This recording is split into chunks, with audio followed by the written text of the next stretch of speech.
Welcome back. Well, aside from the improper use of white phosphorus, numerous other allegations against the Israeli army have surfaced since Operation Cast Lead, ranging from reports of civilians being shot while waving white flags to the deliberate shelling of UN schools used as shelter. Our correspondent Jackie Rowland put these allegations to Daniel Reisner, former head of the Israeli Army's Law Department. I'd like to start with the actual beginning of the war in Gaza. In fact, before the beginning, from a legal point of view, do you think that the campaign was legitimate? Israel was suffering an 8-year-long stretch of mortar and rocket attacks, and under the right of self-defense under international law, it viewed itself as justified in launching an operation to try to get rid of the mortar and rocket threat. And as far as I understand, that's a very legitimate viewpoint from the perspective of international law. Countries have an inherent right of self-defense against external threats, and Israel exercised its right in this regard. So if we could now look at how the military campaign was waged. I mean, it started from the air, and the Israeli Air Force bombed a very large number of targets, some of them quite clearly civilian installations, the Parliament building, traffic police, the university. From your perspective as a former legal advisor to the Israeli army, how legitimate were these targets? When you have a military campaign, you have to identify between 3 different types of targets. You have, on the one hand, you have military targets, pure military targets, which are facilities which are being used by the opposing side for military purposes. On the other side, you have civilian targets, which are private homes, hospitals, religious facilities, etc. And in the middle, you have what are called dual-use facilities, which are facilities which could be used for civilian purpose, but can also serve a military purpose. For example, power stations, communications facilities, etc. Now, the decision where a specific facility falls is a case-by-case determination. For example, a school would generally be viewed as a purely civilian facility, and therefore would be immune from attack. However, of course, if the school were used as a base for the staging ground for a terror unit or as a headquarters, the fact that it's called a school doesn't give it any privileges, and therefore the use of the facility is usually more important than the title of the facility. Obviously, there was a lot of controversy about the use of white phosphorus during the war in Gaza, a weapon that is really corrosive and burns the flesh very severely. Do you feel that the use of white phosphorus was legitimate during this campaign? If I talk about white phosphorus specifically, there are 2 different standard applications in armies for white phosphorus. You have white phosphorus shells which are used for marking and lighting, which are actually strips of cloth which are dipped in white phosphorus and are used as lighting shells. And you have white phosphorus attack shells, which are actually a military weapon. I have no idea which of these are claimed to have been used in Gaza. I know the IDF has the lighting shells. I don't know if they were the ones used. But beyond the actual weapon itself, the method of use, using these weapons in densely populated areas where inevitably there are going to be lots of civilians who can be affected and were affected by these weapons. First of all, white phosphorus is a legitimate weapon in warfare. In spite of the fact that it looks bad, I must tell you that there are a lot of weapons which do more harm, which are also allowed. But it's not just a question of whether the weapon's allowed, but also the rules of engagement, the use of that. There are several questions you have to ask. First of all, is the weapon legitimate? Secondly, what were you aiming at? If you were using a legitimate weapon, you must use it at a legitimate target. The third question is, when firing a lawful weapon at a lawful target, did you take enough care to minimize collateral damage to innocent civilians? Now, the questions about white phosphorus apparently all fall within the third category. I assume that they were using a legitimate weapon, attacking a legitimate target, if they were using it in an attack mode. And the question was, did they take enough care when using this weapon to make sure that it didn't cause collateral damage?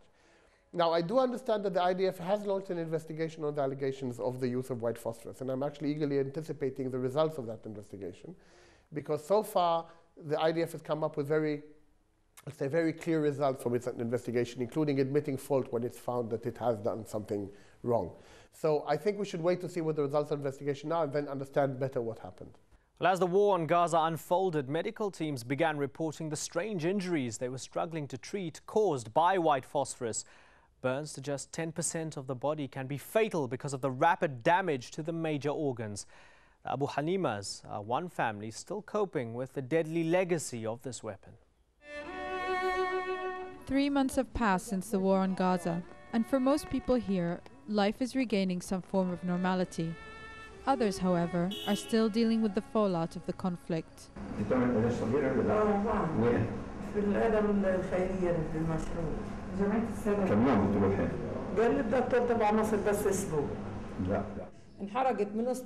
I was burnt from head to toe. My face, my legs, and my back were burnt. I'm still in pain. I haven't recovered yet. I massage my arm where they operated, but it's still stiff. I can't even pick up a cup of tea now. My life will never be the same. Sabah and her family live in a rural community in the north of Gaza, on the border with Israel. Hers was a simple existence that revolved around her family. We had a happy home. I lived in this house with my husband and children, and we were safe.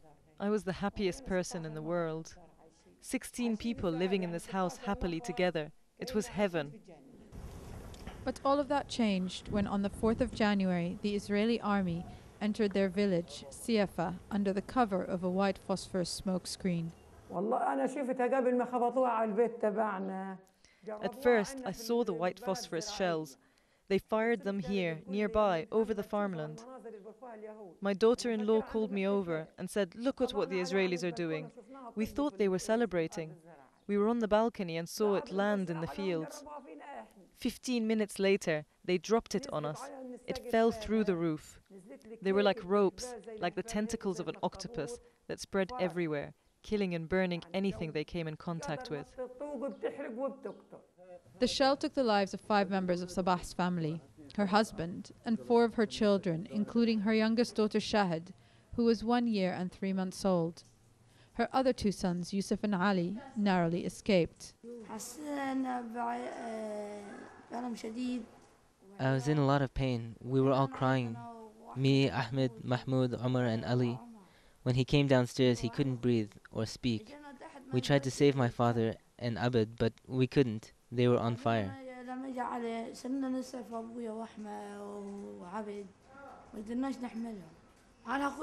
My brother Ali was sitting alone in Ahmed's room when the phosphorus fell on us. His head was burnt here and behind his ears here. The war has changed the life of Sabah's 18-year-old son Omar. He has dropped out of school and now works with his older brothers on their small plot of land. We used to depend on my father, and now we only rely on my brother to do the work. So yes, I can go to school, but psychologically I am tired. I am worn out. I can't open my books because of what I saw. My father died in front of me. My brothers and sisters died, and I had to drag them out of the flames. Before, I used to come home and talk to my brothers and joke with them. I used to joke with my sister and father. Now I have no one to speak to. There is only my mother. We have to calm her down. When we sit together to eat, there are only 5 children. I start to cry and I worry that my children that survived will be upset. I try to stop myself, but I can't. The loss of her only daughter Shahid, who died in her arms, has been the hardest to bear. We loved each other. We all looked after Shahid. We used to always buy her biscuits and potato chips. I really loved her.